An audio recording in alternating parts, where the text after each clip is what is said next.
काय करताय दोघी? मम्मी शेण सारवते. मुंबईवरनं मी इथे येऊन शेण सारवते. अच्छा, तर बघा इथे एवढं सारवून झालेलं आहे शेण. त्याची बालदी भरून घ्यायची आणि ओतायचं पचाक पचाक पचाक पचाक. तुला काय पाणी उतरायला ठेवलंय काय? आईच्या जेवण पहिल्यांदा शेण सारवते. नशीब अंगणामध्ये शेण सारवायला आहे. झाडूनी तर बघा असं शेण सारवायचं असतं. कमेंटमध्ये सांगा तुमच्याकडे कशाने सारवतात, हाताने की झाडूनी? हाताने पण सारवतात, झाडूनी पण सारवतात. अंगणामध्ये झाडूनी सारवतात आणि आतमध्ये घरी असेल ना चुलीजवळ तर हाताने. तर लगबग पूर्ण होत आला आता शेण सारवून. तर ही पोरगी इथे बसली बाल्टीमध्ये पाणी ओतते.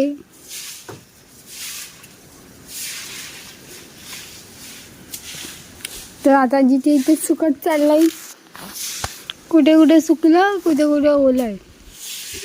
जिथे जाड असतो ना तिथे लवकर सुकत नाही. पातळ इथे लवकर सुकतं. तर 10 वेळा जावं लागतंय बाल्टी घ्यायला भरून शेणाची. अशी बुडवते मम्मी जसं काय पाणीच आहे.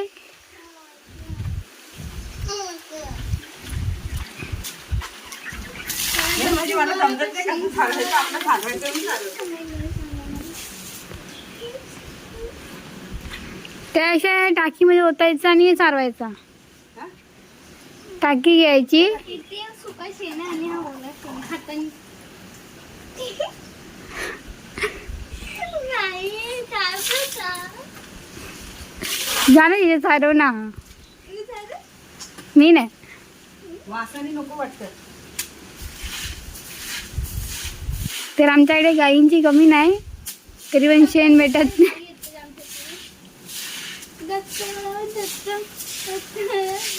दत्तांचे गाई.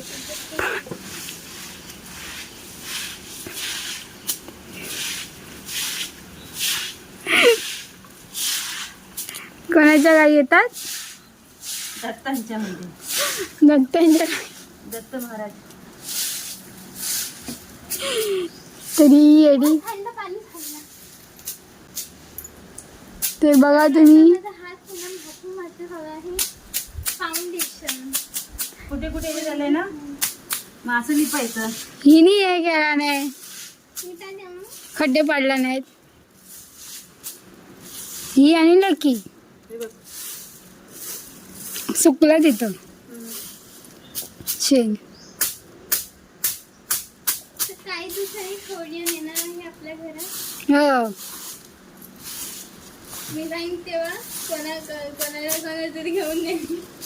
बघा रिसर्च कोरियनला जायच्या आधी रिसर्च करावा लागतो पूर्ण. तिकडची म्हणजे तिथे कसं वागायचं.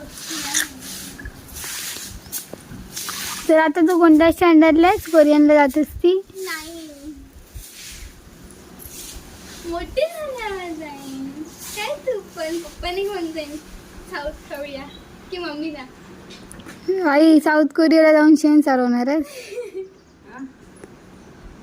तर कंबरडा गेला. हा, पप्पा तर भेटूया उद्याच्या ब्लॉगमध्ये. Bye bye.